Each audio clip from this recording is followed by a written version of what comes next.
علماء حقہ جو ہیں یہ انبیاء کرام علیہ السلام کے وارث ہیں۔ جو کام اللہ تبارک و تعالیٰ نے انبیاء کرام علیہ السلام کے ذمہ لگایا تھا وہی کام ان کے ذمہ ہے۔ بخاری شریف میں میرے کریم آقا صلی اللہ علیہ وآلہ وسلم کا فرمان علی شان ہے، فرمایا کہ بنی اسرائیل کے انبیاء کرام علیہ السلام وہ اپنی قوم کے سیاسی معاملات دیکھا کرتے تھے، اللہ تعالیٰ کی طرف سے ان کے ذمہ تھا۔ تو میرے بعد چونکہ نبی کوئی نہیں، تو میرے بعد جو ہیں وہ خلفاء اور علماء جو ہیں یہی لوگ میری امت کی رہنمائی کا کام سر انجام دیں گے۔ تو اگر ہم دیکھیں موجودہ دور کے اندر ہم کیا کر رہے ہیں اور ہمارے جو اسلاف گزرے ہیں، جو واقعی کریم آقا صلی اللہ علیہ وآلہ وسلم کے سچے وارث تھے، انہوں نے کیسے کام کیا ہے غلبہ دین کا، اور آقا علیہ السلام کے خادم ہونے کا، حضور کے علم شریف کے وارث ہونے کا کیسے انہوں نے وہ فرض ادا کیا ہے۔ اگر ہم خود غور کریں، اپنے آپ کو ان کی زندگی کے سامنے رکھیں اور ان کی زندگی اپنے سامنے رکھیں، تو ہم بخوبی اندازہ لگا سکتے ہیں کہ وہ کہاں کھڑے تھے اور ہم کہاں کھڑے ہوئے ہیں۔ حضرت سیدنا امام اعظم ابو حنیفہ رضی اللہ تعالیٰ عنہ کو دیکھیں جی، آپ کا جنازہ ہی جیل سے باہر آتا ہے۔ اس کی وجہ یہی تھی کہ آپ جو ہیں وہ ان کے جو سیاسی غلط فیصلے ہوتے تھے حکمرانوں کے، ان پر آپ سیدھا یعنی کہ جو کلمہ حق ہوتا تھا وہ بلند فرماتے تھے، اور اسی وجہ سے وہ حضرت سیدنا امام اعظم ابو حنیفہ رضی اللہ تعالیٰ عنہ کو قید کر دیا گیا، اور پھر نعوذ باللہ من ذالک آپ کو وہیں پر زہر دے دیا گیا امام اعظم ابو حنیفہ رضی اللہ تعالیٰ عنہ کو۔ اور اسی حالت میں ایک امام ہیں بہت بڑے محدث ہیں، وہ فرماتے ہیں کہ میں گزر رہا تھا تو ایک جگہ سے 4 بندے جو ہیں ایک جنازہ اٹھائے ہوئے آ رہے تھے، میں نے پوچھا کہ یہ جنازہ کس کا ہے؟ انہوں نے کہا یہ ابو حنیفہ کا جنازہ جہاں۔ بتائیں 4 بندے جو ہیں وقت کے امام اور پوری دنیا کے جو اہل سنت کا ایک اکثریتی طبقہ احناف کا ہے اس کے امام ہیں، اور جنازہ کیسے آ رہا ہے؟ 4 بندے جنازہ باہر لے کے آ رہے ہیں، یہ حساب تھا۔ تو اس طرح کر کے امام مالک رضی اللہ تعالیٰ عنہ کو دیکھ لیں، آپ بھی کبھی بھی حکمرانوں کے رعب سے دبے نہیں ہیں، کلمہ حق آپ نے بلند فرمایا، اور ایسا بلند فرمایا کئی بار آپ پر تشدد کیا، یہاں تک کہ آپ کا بازو توڑ دیا گیا امام مالک رضی اللہ تعالیٰ عنہ کا، لیکن کلمہ حق کہنے سے آپ جو ہیں وہ کبھی بھی پیچھے نہیں ہٹے۔ اسی طرح امام احمد بن حنبل رضی اللہ تعالیٰ عنہ کو دیکھ لیں، بہت بڑے محدث ہیں، علی بانہ میں یہ عبارت موجود ہے، وہ فرماتے ہیں کہ 2 ہستیاں جو ہیں نا انہوں نے اتنا بڑا کام کیا، ایک حضرت سیدنا ابو بکر صدیق رضی اللہ عنہ اور ایک امام احمد بن حنبل رضی اللہ تعالیٰ عنہ۔ کہتے ہیں کہ حضرت سیدنا ابو بکر صدیق رضی اللہ تعالیٰ عنہ جب ہر طرف ارتداد پھیل رہا تھا، لوگ کوئی زکوٰۃ کا انکار کر رہے ہیں، کوئی کسی مسئلے میں منکر ہو رہے ہیں، کوئی ختم نبوت کے منکر ہو رہے ہیں، مدعیان نبوت کے ساتھ کھڑے ہو رہے ہیں، مسلمہ ہو، سجا ہو، جتنے بھی اس طرح کے فتنے تھے انکار ختم نبوت کے، ان کے ساتھ کھڑے ہو رہے ہیں۔ تو فرماتے ہیں کہ اس وقت جو ہے نا حضرت سیدنا ابو بکر صدیق رضی اللہ تعالیٰ نہ ہوتے، یہ حضرت ابو ہریرہ کے الفاظ ہیں، اگر حضرت ابو بکر صدیق نہ ہوتے اس وقت تو فرماتے ہیں قیامت تک رب کی عبادت نہیں ہونی تھی۔ یعنی کہ اتنی بڑی ہستی اور عظیمت والی، یعنی عظیمت کا ہونا از حد ضروری ہے، اس قدر ضروری ہے کہ باقی سارے صحابہ کرام علیہ رضوان جو اس وقت بھی یہی کہہ رہے ہیں کہ حضرت اتنے سارے معاملات ہو گئے، ہر طرف فتنے ہر طرف مسائل ہیں، تو آپ جو ہے وہ اس طرح لڑنے کے لیے بھیج رہے ہیں سب کو۔ اللہ اکبر۔ حضرت سیدنا ابو بکر صدیق رضی اللہ عنہ نے ارشاد فرمایا، میں کہ جنگل سے درندے آ جائیں اور وہ میری ران سے پکڑ کے مجھے گھسیٹ کے لے جائیں، یہ تو مجھے گوارا ہے، پر میرے حبیب کا دشمن، میرے حبیب کے دین کا دشمن اس دنیا میں رہے، مجھے یہ گوارا نہیں ہے۔ جی عظیمت ایسی ہے، ہمت ایسی ہے، فتوح ایسا اللہ تبارک و تعالیٰ نے آپ کو عطا فرمایا کہ اللہ اکبر کبیرہ۔ وہ ہمت، وہ جوان مردی، وہ صرف بھی ہوئی ہے تو کس لیے صرف ہوئی ہے؟ رب تبارک و تعالیٰ کے دین کے غلبے کے لیے صرف ہو رہی ہے۔ تو اس طرح کر کے دوسرے پھر امام احمد بن حنبل رضی اللہ تعالیٰ عنہ تھے، جس وقت علماء کا بہت بڑا طبقہ جو ہے وہ کئی سارے تو ویسے ان کے فکر کے ہو گئے، اور باقی جو علماء حق تھے وہ بھی بیچارے بہت سارے خاموش ہو گئے ان کے ظلم و ستم کو دیکھ کر کے۔ جیلوں میں چلے بھی گئے تو وہیں سے انہوں نے پھر لکھ کے دے دیا، جیسے آج کل بھی لکھ کے دے دیتے ہیں، چل بھی ٹھیک ہے میں نہیں گل کروں گا تسی بھی نہ کرنا میں نے کچھ، تو وہ انہوں نے لکھ کے دے دیا تو واپس آ گئے۔ اللہ اکبر کبیرہ۔ تو اکیلے بچے تو امام احمد بن حنبل بچے ہیں۔ آپ فرماتے ہیں رمضان شریف کے روزے ہوتے تھے، رمضان شریف میں روزے کی حالت میں بھی میرے پاؤں میں بیڑیاں پڑی ہوتی تھی، بیڑیاں پڑی ہوتی تھیں۔ فرماتے ہیں کہ پھر حکمران جو ہے نا مزید تذلیل کے لیے تو آپ کی احانت کے لیے آپ کو کہتے تھے کہ بیڑیاں پڑی ہوئی ہیں، آپ خود ہی جناب سواری پہ سوار ہو، بندھے ہوئے ہیں، اتنی بھاری بھرکم بیڑیاں وہ آپ کے پاؤں میں پڑی ہوتی تھیں، اور کہتے تھے خود ہی سوار ہونا، خود ہی نیچے اترنا۔ کتنی ظلم کی انتہا ہو گئی امام احمد بن حنبل رضی اللہ تعالیٰ عنہ پر۔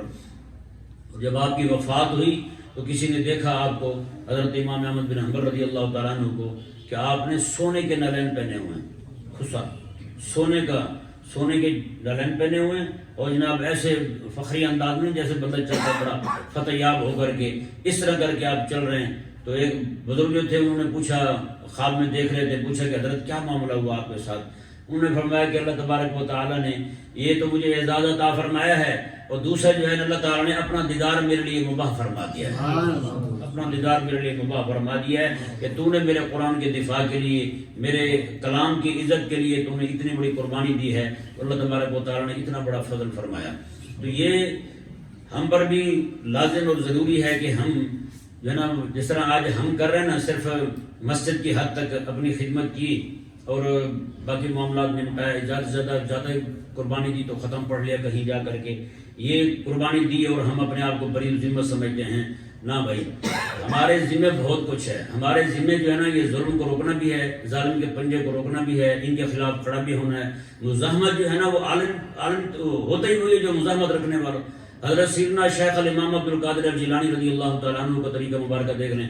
آج ہم نے جو آپ کو مشہور کیا نا، وہ صرف کرامتیں سنائی ہیں لوگوں کو، اور کرامتیں بھی کچھ سچی کچھ دوسری، اپنی طرف سے جو بن رہی تھی وہ بھی جوڑ جڑا کے وہ بھی آپ رضی اللہ تعالیٰ عنہ کی طرف منسوخ کر دی ہیں۔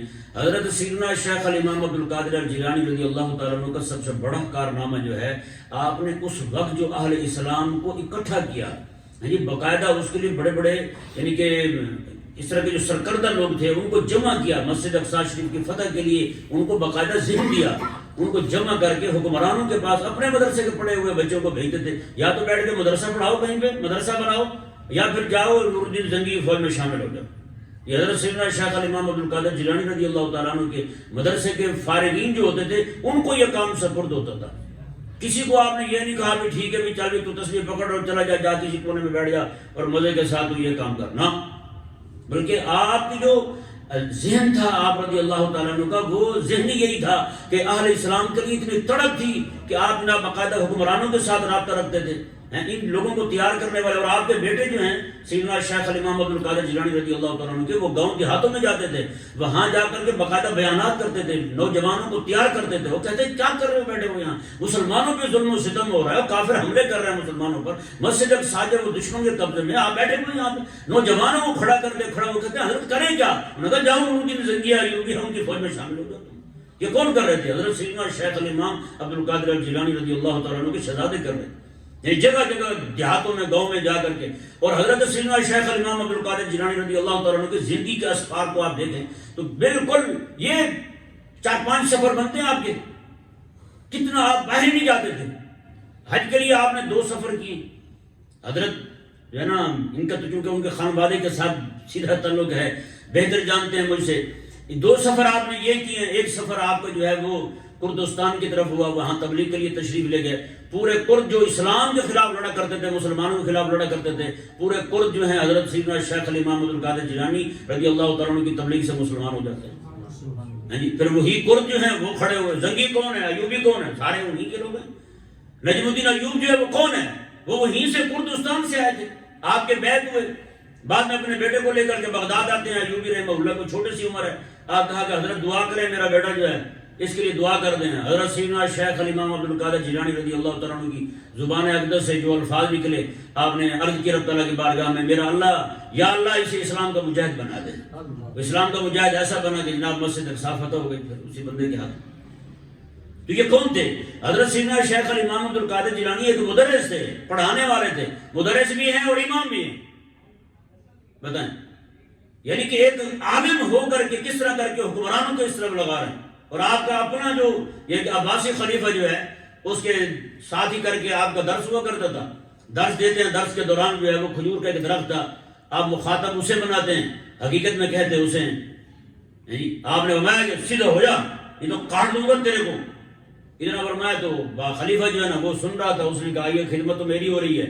اس نے ایک مولوی ڈھونڈا بغداد کا، اس کو کہا یار جا کے تو کہے بھی کہیں یہ نہ ہو کہ لوگ یہ سمجھیں کہ کھجور کو نہیں کہہ رہے مجھے کہہ رہے ہیں. آپ کھجور کو جو کہتے رہتے ہیں سیدھا سیدھی ہو جا میں تجھے کاٹ دوں گا، تو کہیں یہ نہ ہو کہ لوگ سمجھیں کہ آپ مجھے کہہ رہے ہیں. اللہ اکبر. وہ مولوی جو ہے وہ عصر کی نماز میں پہنچا، آپ رضی اللہ عنہ نے عصر کی نماز پڑھائی، نماز سے فارغ ہوئے تو ایک بندہ بیٹھا ہوا تھا، اس کے ساتھ آپ باتیں کرنے لگے. وہ مولوی انتظار میں ہے کہ اس سے فارغ ہوں تو میں بات کروں. تو اس کے ساتھ بات کرتے کرتے آپ رضی اللہ عنہ نے فرمایا دیکھو بات سنو، اس کو جا کر کے کہو، اس کے کہے بغیر ہی. مولوی نے ابھی تک کہا کچھ نہیں، اس کے کہے بغیر ہی آپ نے میں جا کے اس کو کہو کہ میں تجھے ہی کہتا ہوں.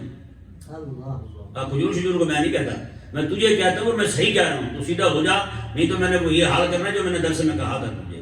یعنی کہ صوفی کا درس جو ہے نا، عالم کا، مدرس کا، امام کا، خطیب کا، وہ درس بھی ایسا ہونا چاہیے. آج ہمارے درس کیا ہیں؟ ہمارے درس انتظامیہ کے منہ کو دیکھ کے ہوتے ہیں. انتظامیہ والا کہیں چودھری جو ہے نا وہ ناراض نہ ہو جائے، یار پچھلی پہ 500 روپے دیا تھا کہ یہ نہ ہو 500 ہی میرا بند ہو جائے. ہے یعنی پورا سال ہم سود خور انتظامیہ والے بندے کے خلاف بھی کچھ نہیں بولتے، خاموش رہتے ہیں پورا سال.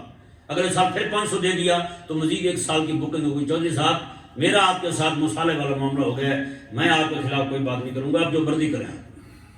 تو نہیں بھی امام کا کام کیا ہے، خطیب کا کام کیا ہے؟ آپ خطیب جو ہے مصلی پہ کھڑا ہوا، یہ مصلی میرے کریم آقا علیہ السلام کا مصلی ہے یار. اس مصلی پہ جو آیا نا انہوں نے حق ادا کیے. آپ پچھلے ائمہ کی تاریخ تو دیکھیں ان کی وفات کیسے ہوتی ہے. وہ امام اعظم ابو حنیفہ رضی اللہ عنہ کو دیکھ لیں، امام مالک کو دیکھ لیں، امام شافعی کو دیکھ لیں، سارے ائمہ کو دیکھ لیں، امام جعفر صادق کو دیکھ لیں، امام باقر کو دیکھ لیں، امام زین العابدین کو، امام حسن کو دیکھ لیں، امام حسین. وہ سارے ائمہ کیسے جا رہے ہیں؟ ایک واحد ہماری دور کے لوگ ہیں، ہم گولیاں کھاتے ہوئے جا رہے ہیں دنیا سے. روزانہ مشین ساتھ پڑی ہوئی، شوگر لوگ ہیں، بی پی لوگ ہیں، شوگر لوگ ہیں، بی پی لوگ. بھائی یہی کرتے کرتے آخر دم پتہ لگتا ہے کہ حضرت اقدس جو ہیں وہ اللہ کو پیارے ہو گئے ہیں. اللہ کو پیارے میدان جہاد میں ہوتے ہیں، گھر پڑے ہوئے گولیاں کھاتے ہوئے کیسے پیارے ہو جاتے ہیں، یہ سمجھ نہیں آتا. ہمارے بزرگوں نے کیسی قربانیاں دی ہیں، کلمہ حق ایسا بلند کیا اللہ اکبر کبیرہ کہ دشمن کانپا کرتے تھے، دشمن ڈرا کرتے تھے.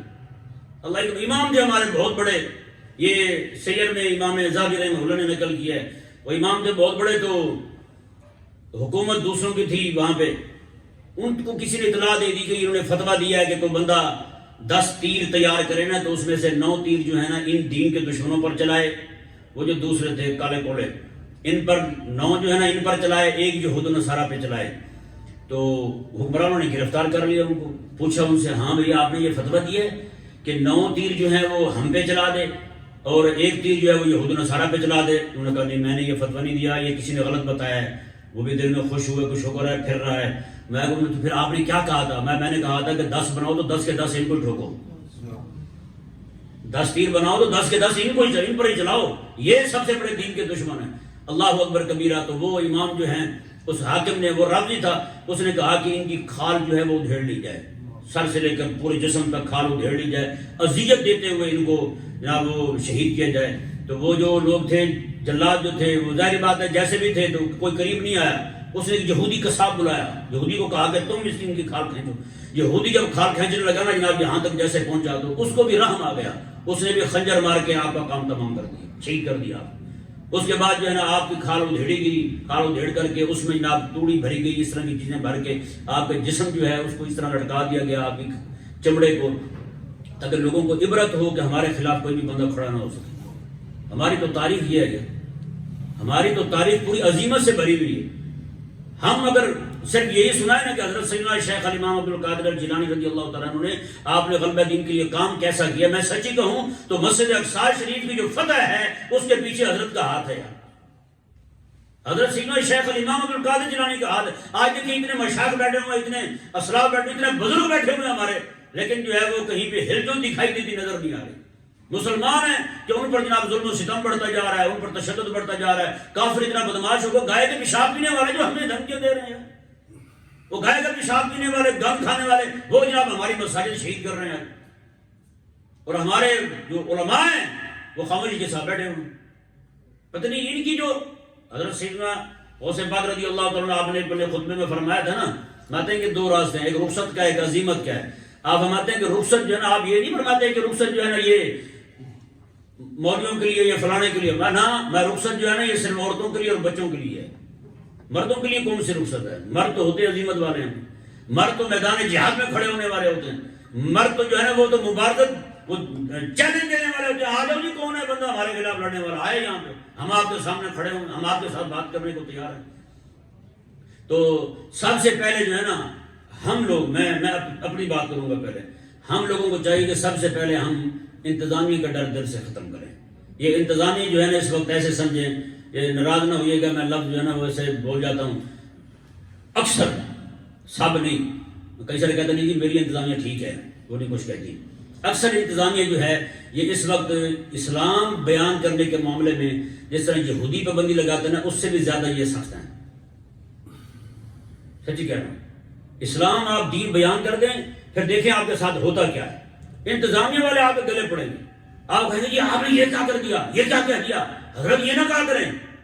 لاہور میں ایک جگہ میری نوکری لگ رہی تھی سرکاری، سوئے ہوئے کو اٹھا کے لے گیا، آؤ جی نوکری لگاتے ہیں سرکاری، وہاں پہ فلانا ایک بندہ ہے دوسرا، تو وہ جو ہے نا اس کو نکال رہے ہیں، تو آپ کی نوکری لگ رہی ہے تو آپ جائیں۔ میں نے کہا یار میں نہیں جاتا، تیری مہربانی، نہیں جی آئیں جی۔ میں نے کہا چل ٹھیک ہے چل بھائی، وہاں گئے کاغذ جمع کروا دیے، آپ کو جی اتنی تنخواہ دیں گے، اتنی خدمت دیں گے۔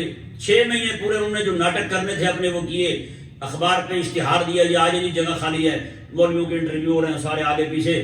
6 مہینے کے بعد مجھے کہتے ہیں آ جائیں جی۔ میں چلا گیا، میں امام شریف باندھتا تھا، وہ بڑے والا سفید رنگ کا۔ میں جب وہاں پہنچا تو ان کا جو وڈیرا تھا محکمے کا، میں نے کہا جی آپ فرمائیں کہ تقریر کیسے کرنی ہے۔ اس نے کہا جی بدھ کو آپ ہمیں لکھ کے دیں گے تو جمعرات کو آپ کو بتائیں گے کون سی کرنی کون سی نہیں کرنی۔ جب اس نے یہ کہا نا سچی بات ہے، میں نے دوسری بات نہ میں کی ہے نہ سنی ہے، میں نے کھڑے ہوتے ہوئے دروازہ کھولا، میں نے کہا یار آپ تو ماشاءاللہ خود اتنا دنا ہے، آپ خود ہی کر لیا کریں۔ میرے دل میں یہ بات آئی، میں نے کہا یار میں رسول اللہ صلی اللہ علیہ وسلم کے نام پہ مدرسے میں پڑھا ہوں، حضور کی امت نے مجھے دالیں کھلائی ہیں، گوشت کھلائے ہیں، روٹیاں کھلائی ہیں، ساری خدمت کی ہے۔ اگر آج حضور کا دین بیان کرنے کا وقت ہے، میں ان کے ساتھ معاہدہ کر لوں، جو دین تمہیں پسند ہوگا وہ بیان کروں گا۔ میں نے کہا پھر ایسا دین اگر حضور بیان کرتے تو جال کو بھی اختلاف نہ ہوتا، اس کو بھی مسئلہ نہ ہوتا، وہ بھی کہتا ٹھیک ہے بھی لگے رہیں، جتنا آپ بیان کرتے ہیں کریں۔ لیکن نہ، قرآن تو پھر وہ بیان کرتے ہیں جو رب تبارک و تعالی نے نازل فرمایا تھا۔ وہ چھوڑی میں واپس آ گیا، بعد میں کئی دن تک وہ آتے رہ گئے، حضرت مہربانی کریں آ جائیں۔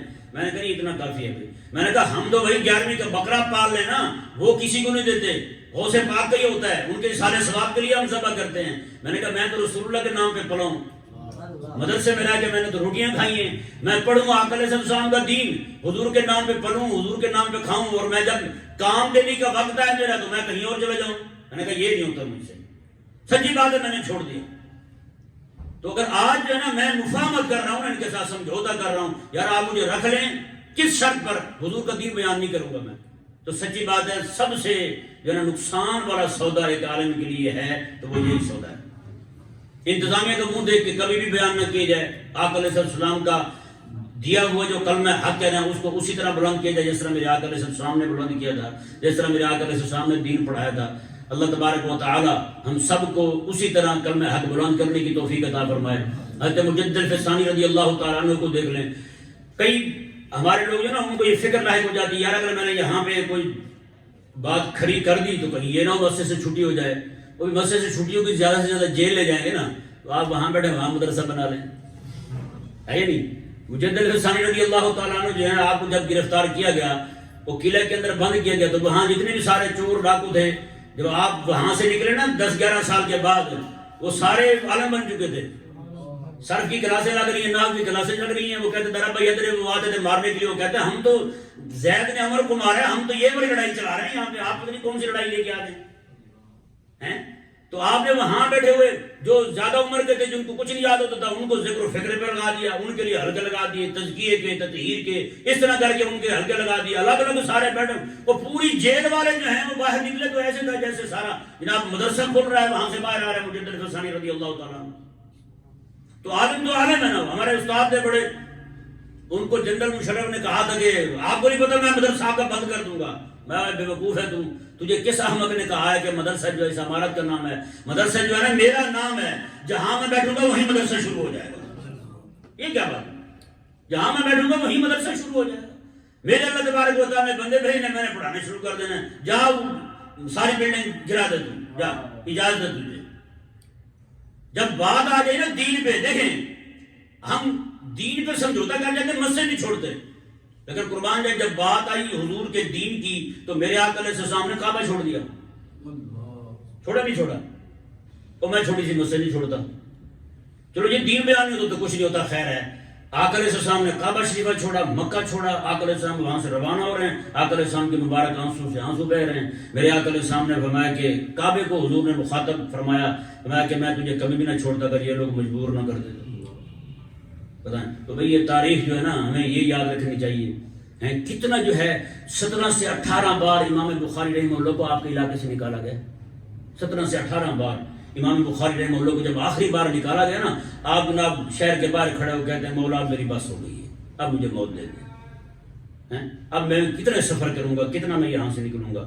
وقت کا امام بخاری، پھر جو لوگ آپ کو تنگ کرتے تھے، مولوی آپ کے خلاف جناب شکایتیں لگاتے تھے، وہی سارے جو ہے نا وہ آ کے آپ کے مزار پہ معافی مانگ رہے تھے۔